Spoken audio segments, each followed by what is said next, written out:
Andrew Mellen's mother remembers when she told him to clean up his room. And now he cleans up on House and Garden TV and Oprah. Andrew Mellen is an author, speaker, organizer, and coach. His book, Unstuff Your Life, talks about getting and staying organized.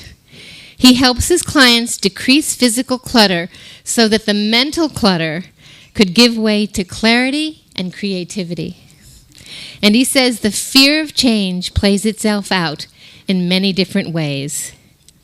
And he writes the most attention-giving blogs that I have ever read. I actually have read them a couple of times, and I was telling him this morning, I put some of them on my refrigerator right next to the picture of my grandson. So welcome, Andrew.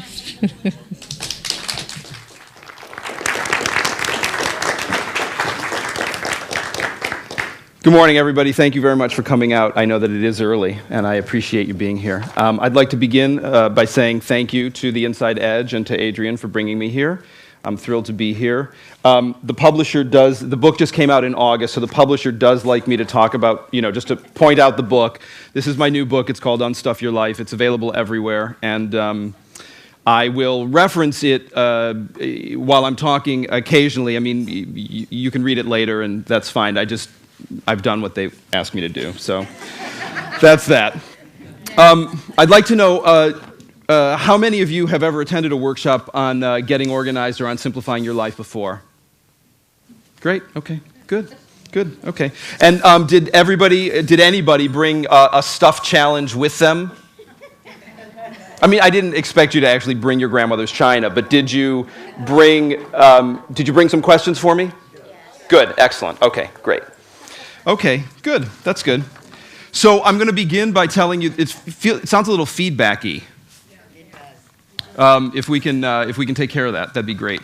I'm going to begin by telling you what getting organized is and isn't, and then we're going to open it up into a big conversation. First of all, I'm going to tell you what getting organized isn't, and again, we have a time compression thing here, so this is not a plug to get you to come to the workshop on Sunday, although I'd love it if you did. But just there's a limit to how far down we can drill into clutter and getting organized in this brief period of time, with me sharing information with you and then having enough time for a full question and answer period, which for me is more important. I mean, it's a 400-page book. There's plenty of direction, clear, concise direction in the book, and in the workshop where we'll be together for 2 full hours, there's a greater depth of information I can share with you. So I'm not trying to chintz you out of an experience this morning. I just want to be clear about the confines of the time limitations. So these are some things to keep in mind when we're thinking about getting and staying organized and simplifying your life.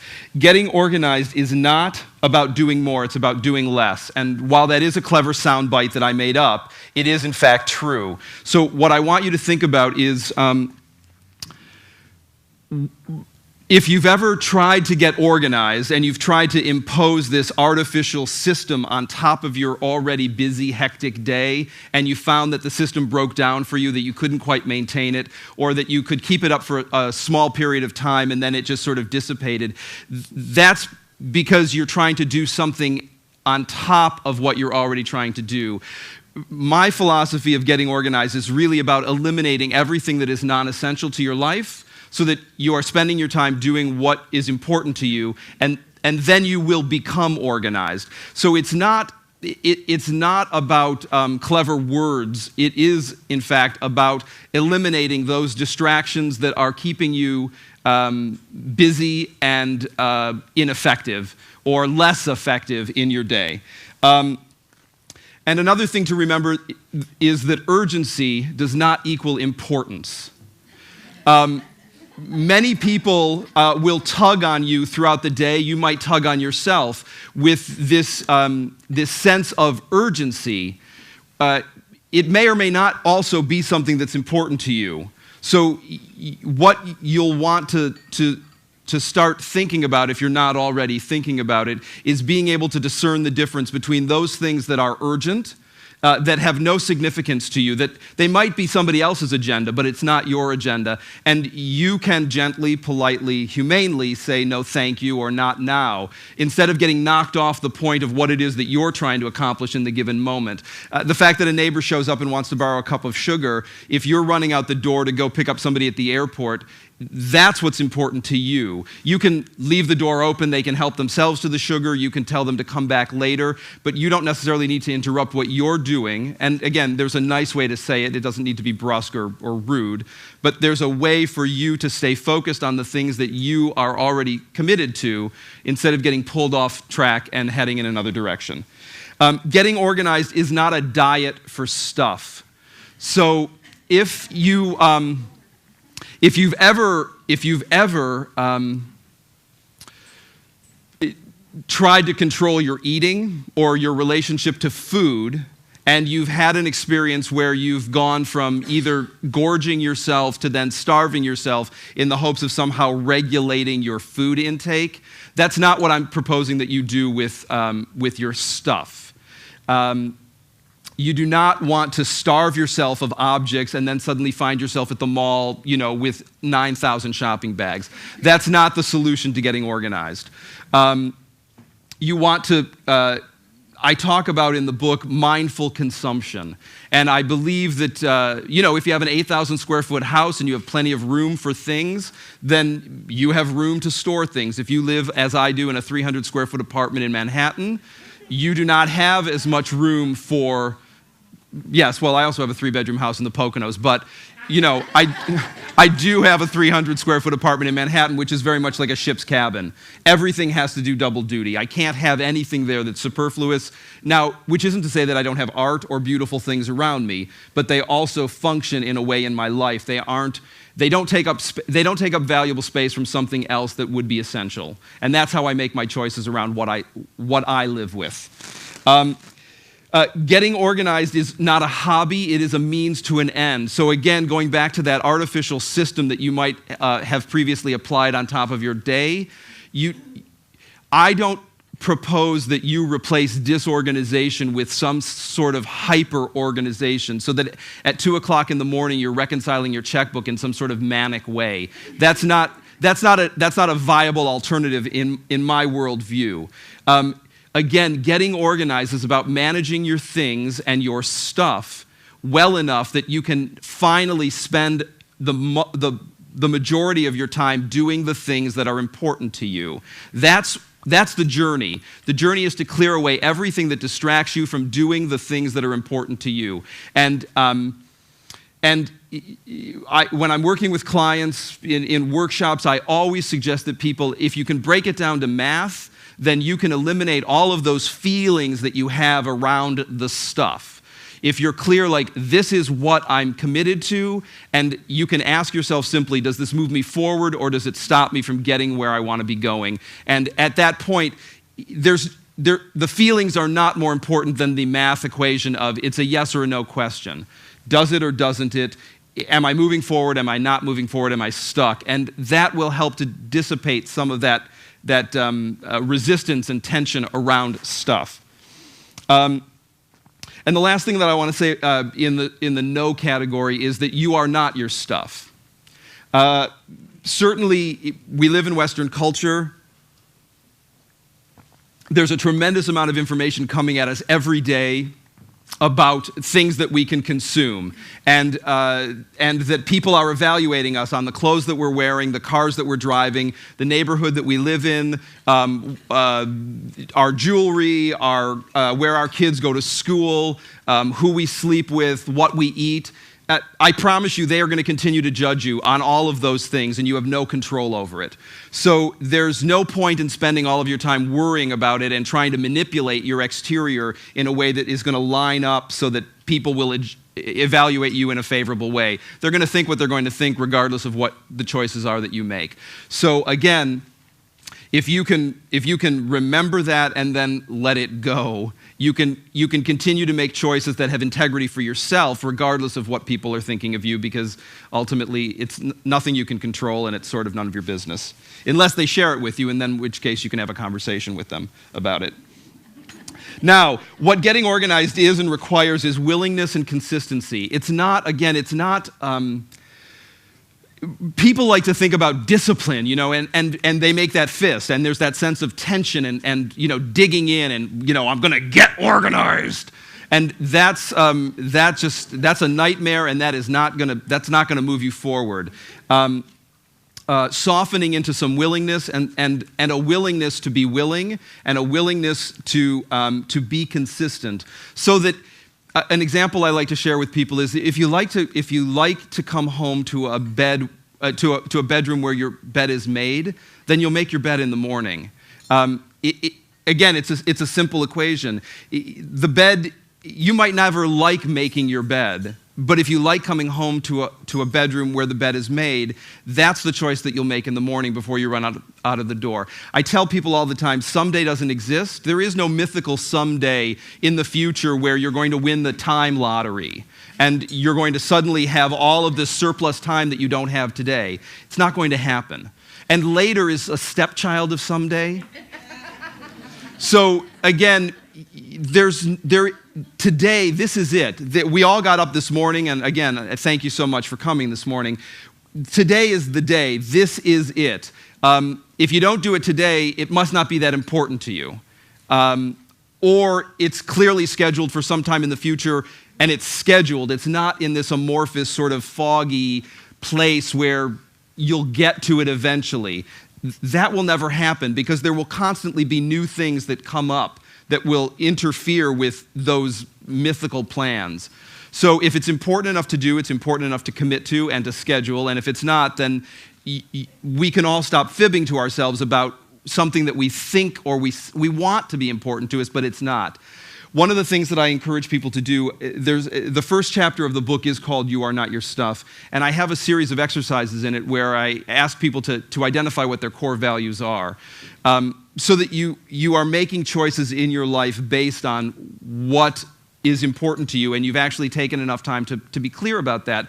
Because again, if what you value is compassion and promptness, but you don't actually manifest that on a daily basis in your life, either it's not really a core value of yours, or you're making a lot of small intermediate choices between your core value and what you're actually spending your time doing. There is enough time for what's important, and that speaks to the core values as well. Often I am told, my family is the most important thing to me, and this is from a mom who is consistently 15 minutes late to get to her daughter's soccer game. So in those 15 minutes, her family is not the most important thing to her. Her keys are, or her wallet is, or her cell phone is, or her purse is. And what her daughter knows is that my mom can't ever seem to get to my game on time. That's what she knows. So you can tell yourself, my family is the most important thing to me, but if you're spending those 15 minutes with your keys or your mobile phone or your wallet, that's what's most important to you. So by eliminating that, you will actually bring your core values into play in your life. So the way to do that is... These are the two foundations. There's a triangle of organization in my world. The two main wings of the triangle are one home for everything and like with like. If you do that, you will solve 85% of your problems. One home for everything, like with like. One home for everything means everything has only one home. It's either in its home or it's being used. So your keys have a home in your house. They're either in your hand, they're unlocking something, or they're in their home. You'll never not find your keys if they're always in their home or you're actually using them. The home is not universal in the sense that my keys live in their home in my house, your keys live in your home in your house. In my house, it's a hook just inside the front door. In your house, it might be in a tray on a table just inside your front door. It needs to be near the front door, and it needs to actually be in something. The top of a table is not a home. It needs a vessel or something to corral it so that it's not like you just throw the keys on a surface and they're in their home. That's not a home. That's a general sort of toss. And when it comes time to find your keys, you'll be looking under magazines and other things that are not in their home to try to find the keys in their home. Like with like means that similar things live together. So utensils live with utensils. Cooking utensils live with cooking utensils. Serving utensils live with serving utensils. They're not the same. When you're reaching for a spatula to turn an egg, you also don't want to be reaching for the sterling tongs that you're later going to serve something with. They're not the same kind of utensil. Office supplies live with office supplies, clothes live with clothes, books live with books. The one exception to that rule is, of course, cookbooks, which can live in the kitchen because they are a tool in the kitchen. They wouldn't really serve you in your library, particularly if your library is several rooms away from the kitchen. Every time you want a recipe, you don't want to have to leave 3 rooms to go find your cookbooks. But other than those few exceptions, like lives with like. So if you have 9 pairs of scissors scattered around your house and you can never find any of them, that's because they're not in their home and they're not together. The third leg of the triangle is, yes, the third leg of the triangle is reaching stuff equilibrium. And again, that is different for everybody. So if you have a big house, your level of stuff equilibrium is different than mine. But the idea is you want to have enough of whatever it is that provides comfort and convenience in your life. I'm not suggesting that anybody become an ascetic and live with just a rice bowl and a pair of chopsticks and a robe. It's not required.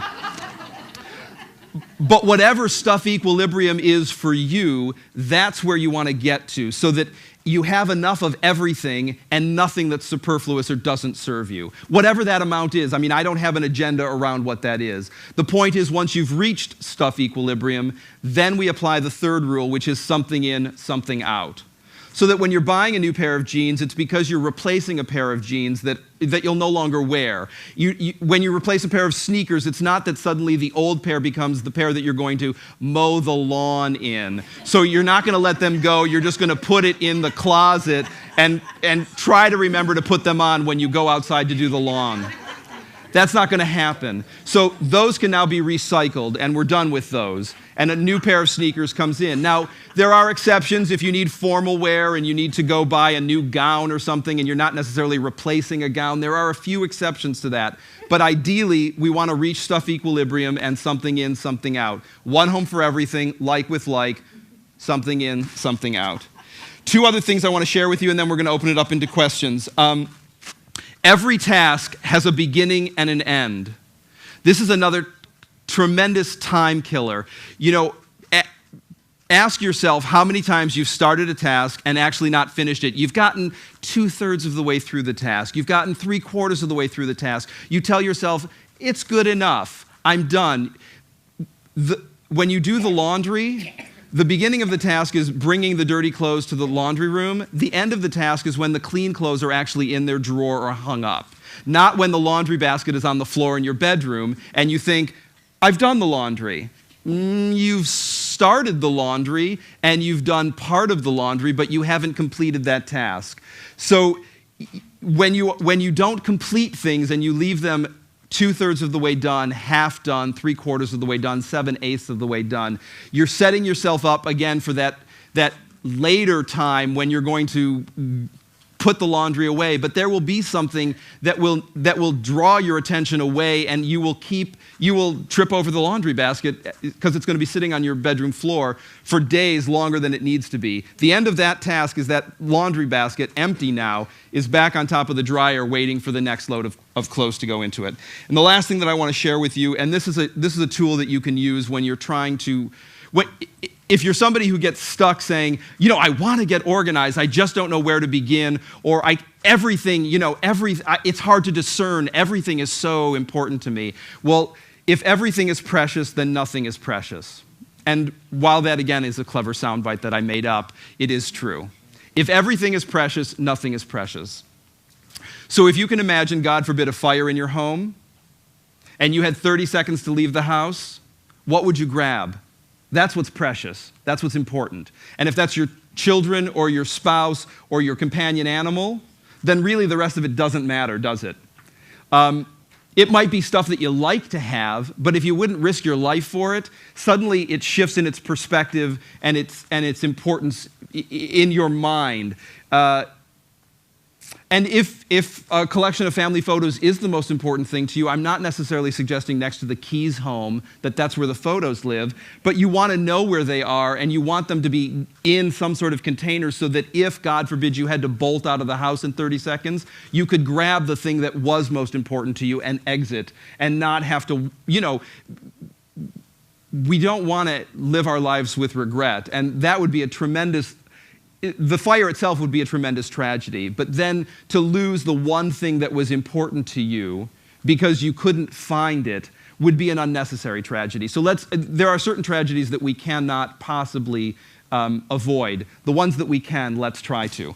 And that's what I'd like to share with you as some fundamentals. And now I'd like to open it up to questions. And please, I'm going to ask you to not speak in hypotheticals. I mean, this isn't a laboratory. If you have actual stuff challenges in your life, things that you are stuck with, I want to answer those questions for you. Okay, so great. If we'll start here, please. Yep. Thanks very much. Paper. In the kitchen, pile of paper on the desk. In my office, piles of, I'm a teacher, piles of paper for this client, that client, that client. Do you file? Do you have a filing system? It's full. What does that mean? If I open up the drawer, the stuff in the drawer is filled. There's no space to put it.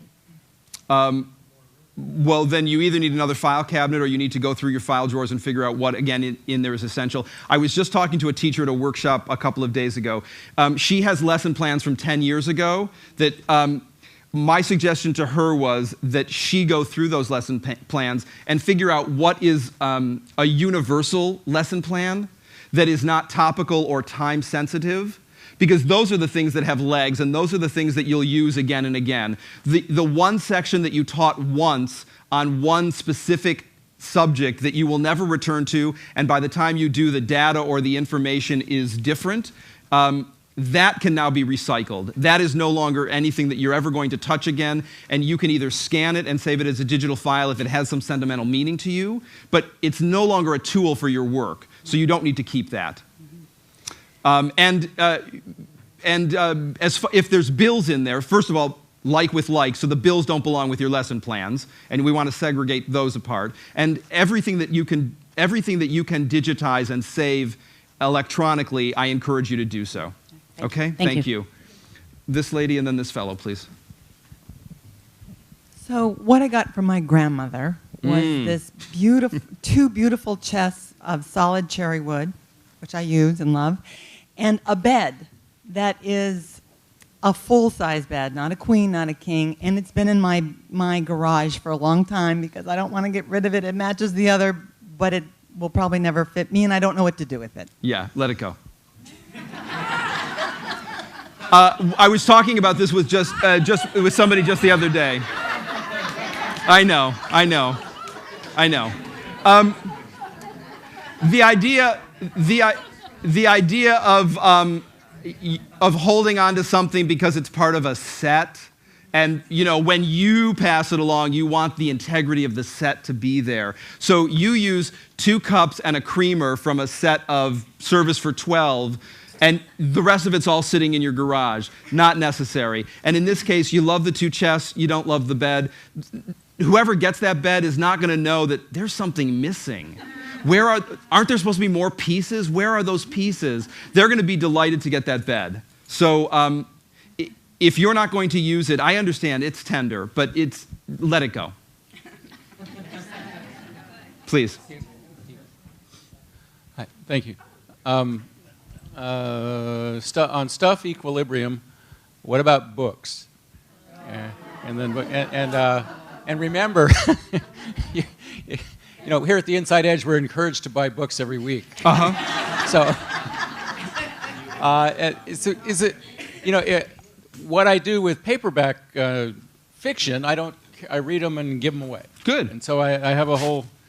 But I have a different thought about nonfiction books, so I have a certain, and I actually do have a thought like I don't want to buy very many more because I have enough, but I'm not sure I still go. So what is your thought about books and stuff equilibrium. Well, even nonfiction books, if they're reference books that you actually use, then that's great. There is a distinction between fiction and nonfiction, but if it's a nonfiction book that once you've read it, you're done with it and you will not go back to it, I think it joins its siblings in the fiction land and it goes off to other places. Or you buy some more bookshelves. I mean, again, if the books are more important to you than a blank wall, then put another bookcase up. I mean, there's no limit. You could turn your entire living room into a library if books were the most important thing to you. If in your value system, books are more important than a place to sit down, and I'm not being facetious, but if that's the case, then give away the sofa and put in some more bookcases. It's just make the choice that serves you. It doesn't, people have turned bedrooms into studies. People have turned, offices into gyms, because what they want to do in that room is exercise, not work at a computer. So you can make whatever choice serves you. If you've run out of room, then something has to go. So it's either it's a credenza or it's a bookcase. Okay? Got it. Thank you. Great. You, sir, and then you, and then you. Oh, I'm sorry, please. I don't know if this is on. Before you say let it go. Stand up. Oh.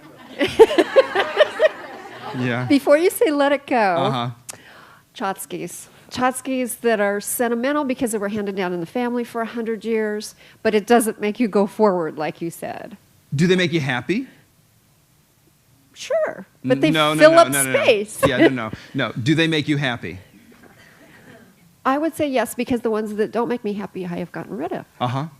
And you don't have enough room for all of them? It's getting a little out of control. Well, you just said that they're 100 years old and they came from your family. So are you buying new ones to augment the ones that you inherited? No, I'm not buying new. So then how did you run out of room? If you didn't have enough room...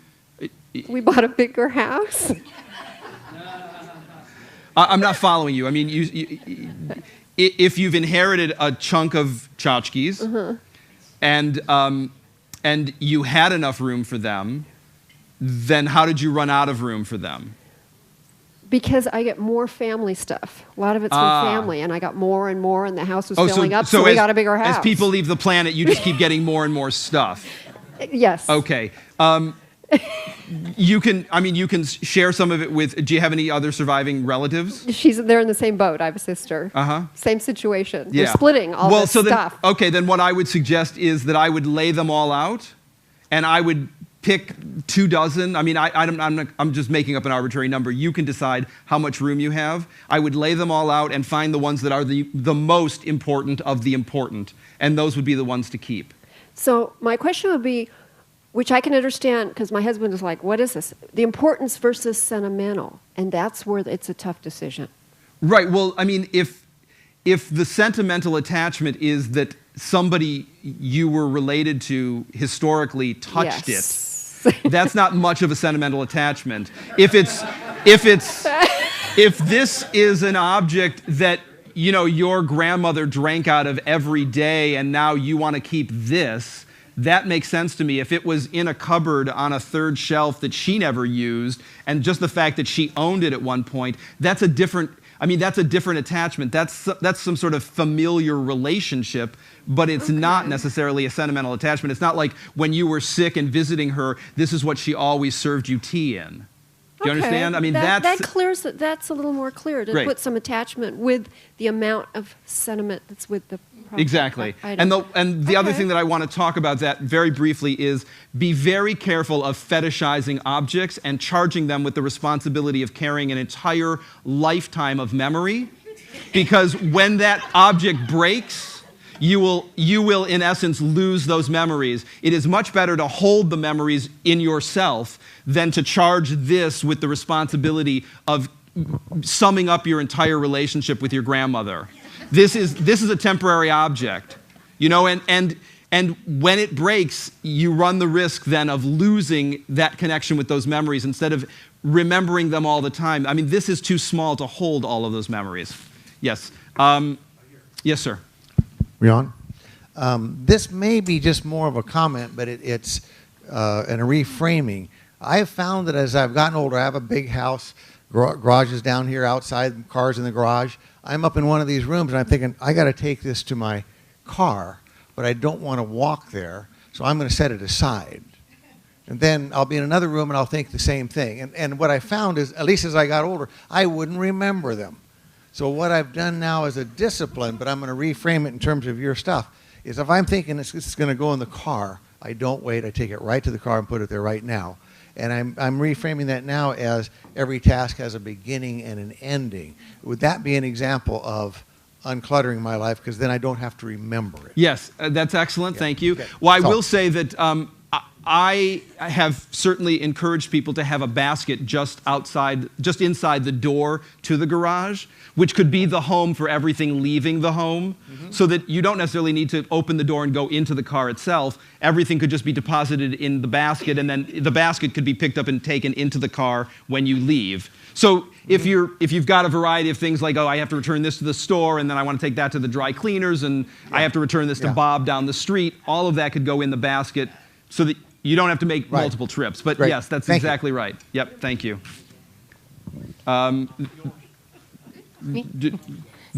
Great. And then you'll just keep raising your hands. I probably need 2 hands for this put over my ears. But what is your opinion of storage bins? I think they make other people a lot of money. If it's that important to keep, the only thing that I believes in belongs in offsite storage is either fine antiques with clear provenance or fine art that has clear provenance. Other than that, if you're keeping an old sofa or a toaster or something thinking that you're going to need it someday when the current toaster breaks or the dog rips up the the current sofa, by the time you go to harvest that out of storage, you will have paid for it 2 or 3 times. The average in the United States right now is that things go into temporary storage for 15 months. So if you figure that if you're spending $200 a month on that storage, that's $3,000. Do the math. Could you replace everything that you're putting in there? Thank you. Could you replace everything that's in there for that $3,000? And the one exception, again, is if you're between homes and it's clearly temporary storage because you had to vacate one residence and you can't yet take occupancy of the second residence. And so for 2 or 3 months, you're housing all of your belongings someplace. But if you're just taking certain belongings because you're not ready to let them go, just be clear that you're spending money to delay a decision. And that's all it is. You're spending some money to procrastinate. So if you have the money and you want to procrastinate, you may, but it's not necessary. This lady and then you, sir. Well, you're standing. You talk and then this lady. Okay. Okay, great. You have a great approach to this topic. So what made you interested in this topic, and do you have a dark side regarding this? I actually own several storage bin companies. I'm in the light. I do have a dark side, but I'm not going to share it with you here. I did nonprofit arts administration for many years, and I was a director and a producer in the theater. And so I was used to creative problem solving. I just did it in metaphor.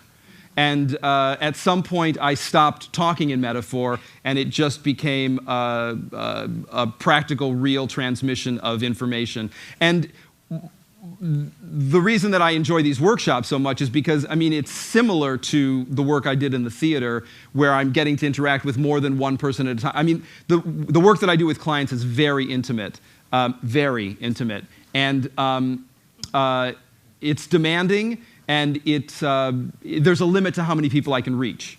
So this gives me, it's a little more superficial, but it gives me a chance to interact with a lot of people in a short period of time and share, some significant information. So does that?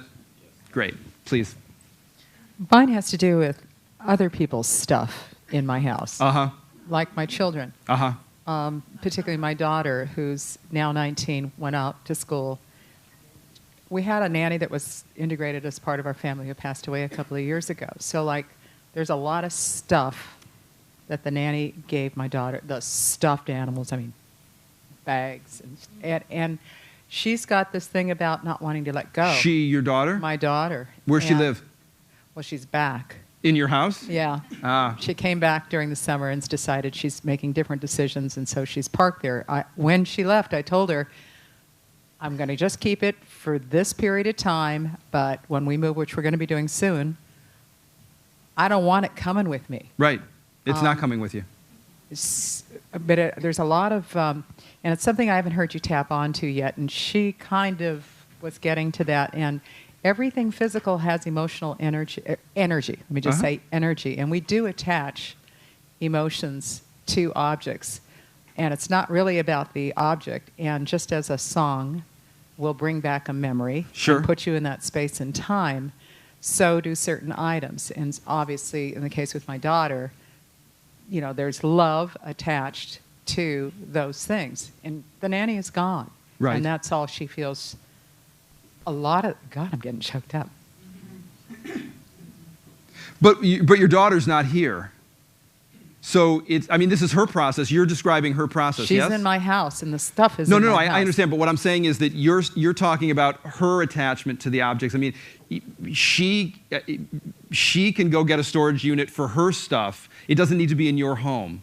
If you're clear that you're done, then she can hire her own space and have her own process. And if it takes her 30 years or 3 days to sort through her own feelings, I mean, and we can talk about that after the workshop. I mean, but that's, do you follow what I'm saying? I mean, you're here, it's sort of, you're triangulating the experience. She's got her own relationship to that stuff, and you're here sort of advocating for yourself and at the same time sort of defending her procrastination. But I have a role in it. Which is what? The role is that if she doesn't do what you're suggesting would be the thing for her to do, because she's probably not emotionally mature enough for that right now, or whatever, you know. Does she work? No. I'm trying to get that going. I see. So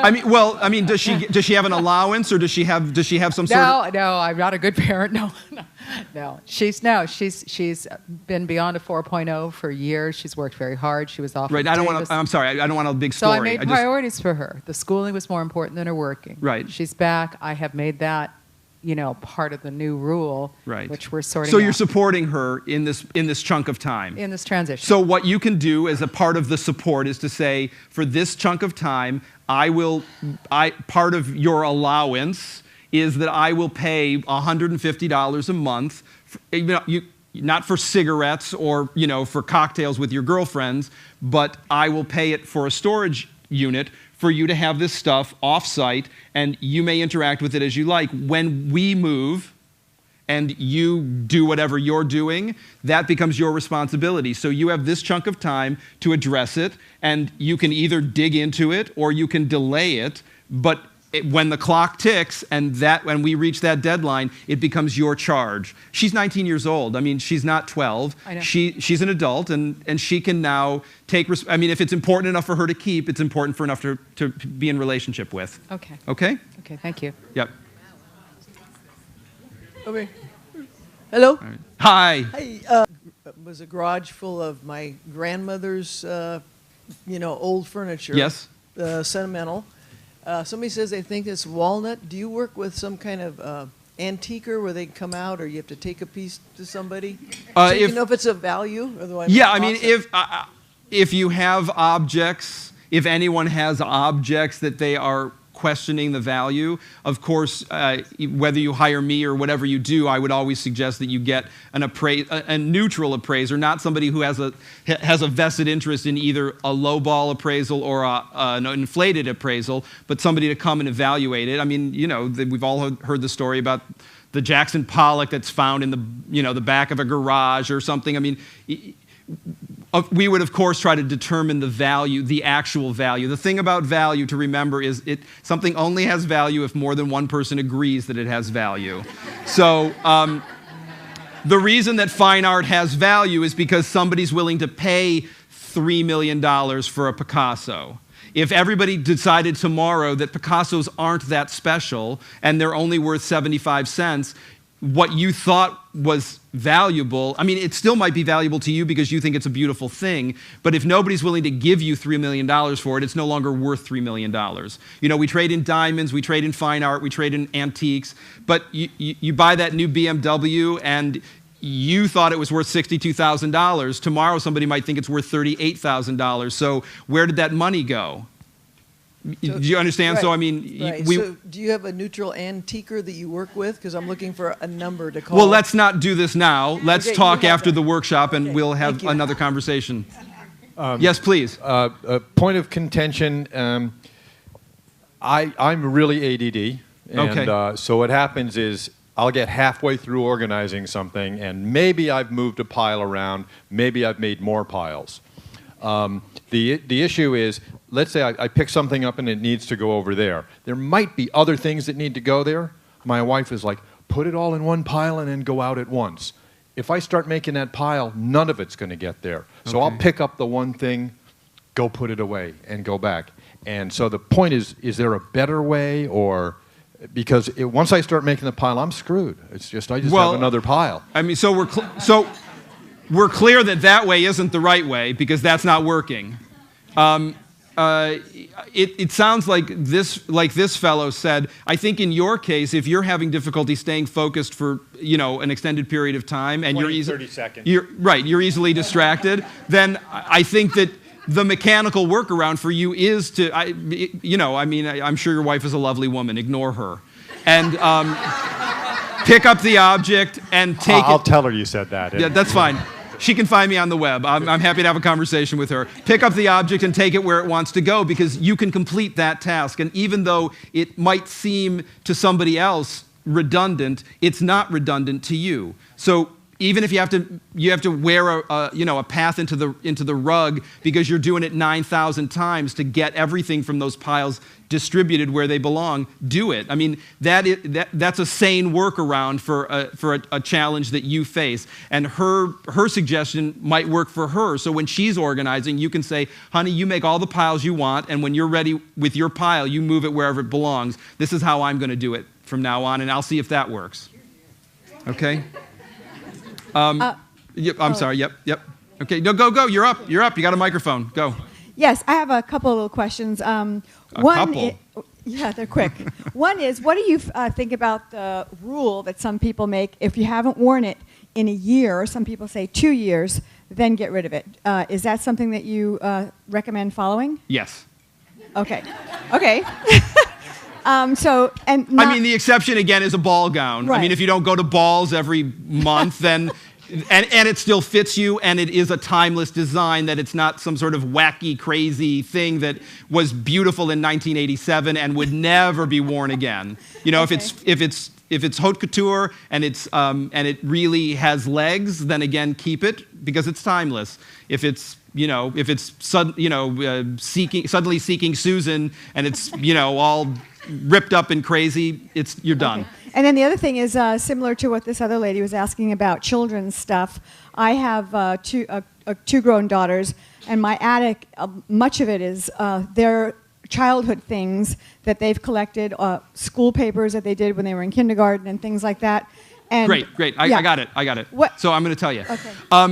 Old math homework, not a sentimental object.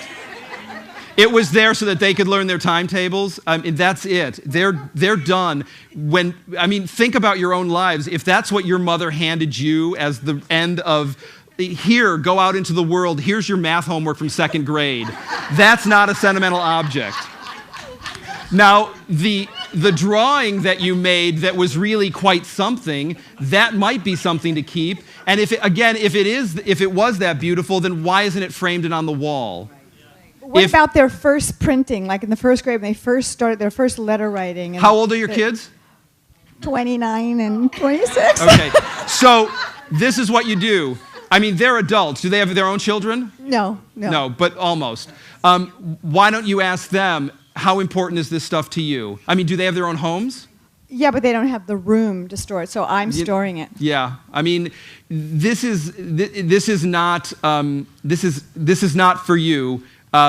this is for them. I mean, these are adults. If it's that important for them, then you need to have a conversation with them, and we are out of time. So thank you all very much.